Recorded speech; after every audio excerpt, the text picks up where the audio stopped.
السلام عليكم ومرحبا بكم وصحة فطوركم. اليوم نديرو وصفة من وصفات التقليدية الجزائرية العرايش. باش نحضروا هذا الوصفة هنايا عندي 400 غرام تاع اللوز مطحون ومطحون رقيق. نبدا نوجد في لافارس. في عندي 3 كيلات. هنا عندي كيلة تاع السكر ماشي معمرة، شفتوها خصها شوية فوق النص شوية. درت صفر تاع حبة بيض، صفر بيضة ومغرفة تاع لافاني.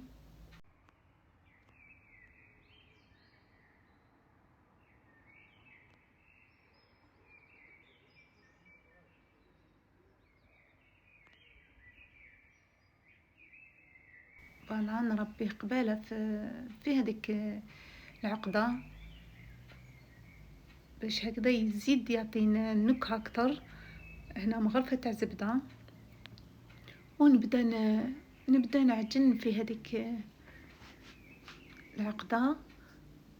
دركا نزيد لها شويه تاع المزهر غير بشويه، خير ما تجري لنا، لازم ما تكونش جاريه، تكون شاده روحها.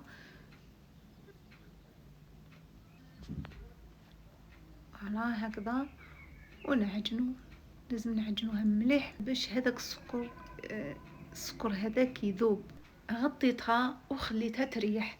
هي من الأحسن تقدروا ديروها في الليل وتخليوها حتى الغدا من ذاك ديروها. دوكا نروحو نوجدو العجينة تاعنا لاباط. هنايا عندي كيلو تاع فرينة، عندي هذاك لو بول تاع الشوربة هذاك دا 3 كيلات.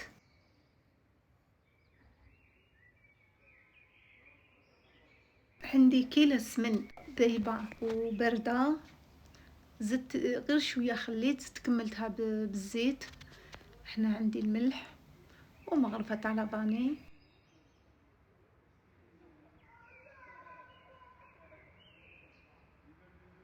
نبدا ندخل هذيك السوائل في ذيك الفرينة.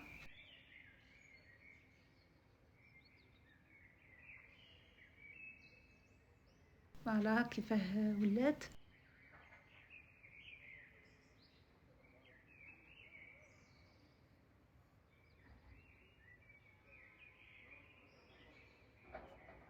دركا نبدا نزيد هذاك الحليب والمزهر اللي كنت وجدته من قبل.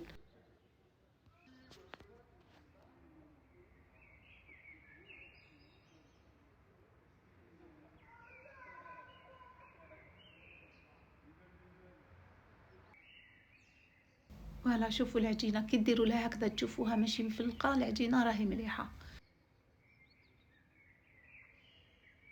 شوفوا شحال فضل من هذاك الكيل، فضل غير شويه. دوكا نبدا نشكل هذولي بول هكذا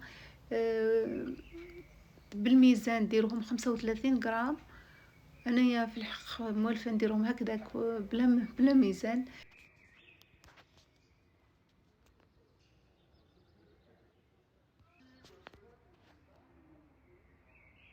لافارس هذيك العقدة تاع اللوز ديروها ما بين 20 و 25 غرام.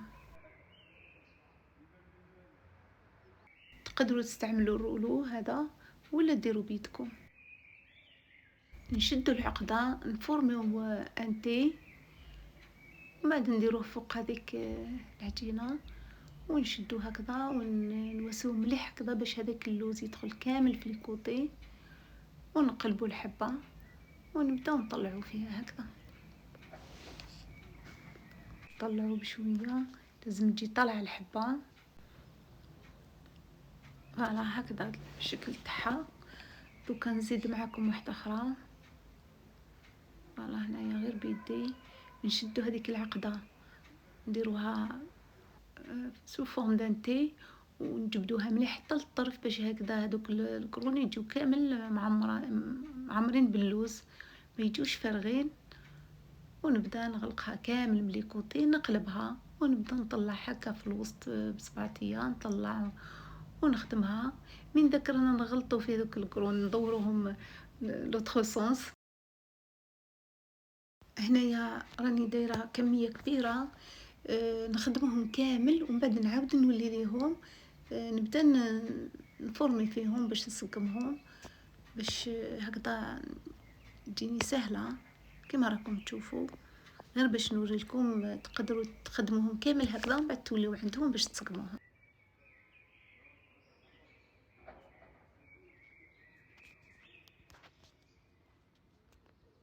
فوالا هنايا من بعد ما كملتهم، هنا جاوني 37 حبة، درتهم يطيبوا ما بين 20 و 25 دقيقة، ما لازمش يطيبوا بزاف باش ما يبسوش. يجيو فوالا لا كولور تاعهم يبقاو بويض من الفوق ومن التحت يجيو شويه غوز. باش نوريلكم شوفوا كيفاه. دوكا نروحو نوجدو الطليه.